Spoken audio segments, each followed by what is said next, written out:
Bill Schmedes here, owner and inventor of the Impact Press Training Iron. We've gone through our training protocol now, beginning with the off the golf ball exercise all the way up to the full swing. What we want to do now is provide what we call faults and fixes. So there's probably a number of things that golfers might struggle with when using the Impact Press. We want to talk about a number of those things and give you some tools to put in your toolbox to help you improve those. If there's something that we don't talk about in today's training for faults and fixes, please reach out to us and we'll certainly be able to answer those questions for you.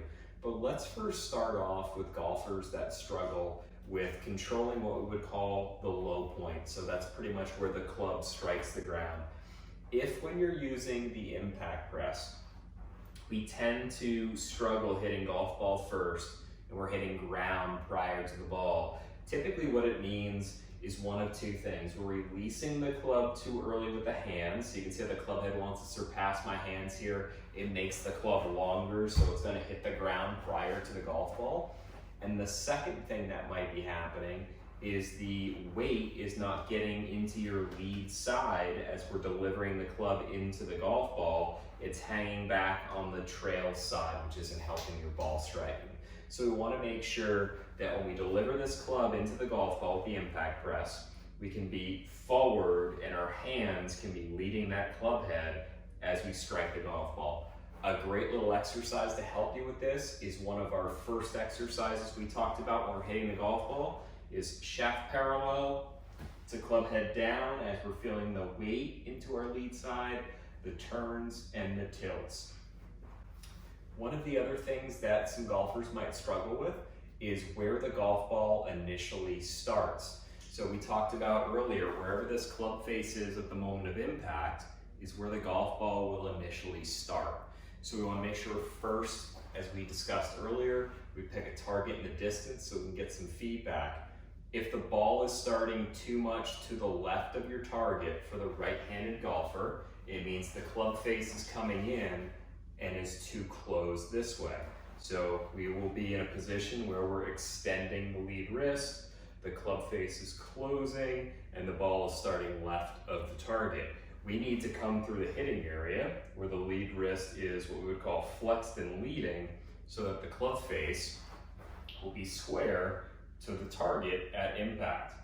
For the golfers that struggle with the opposite problem, where the ball maybe starts a little bit too right and doesn't curve or draw back for the right-handed golfer, it means that we're not using the ground and the body efficiently. We're just using the hands and the arms to push forward like so. So what those golfers need to do is they need to start to shift and turn through the hitting area so that the grip or the handle can, what we would call, make the turn this way, allowing for that club face to come into a position that will allow that golf ball to start on its intended line.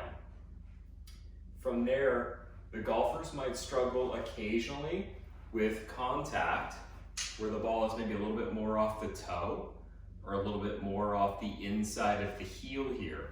And those are because of one of two things.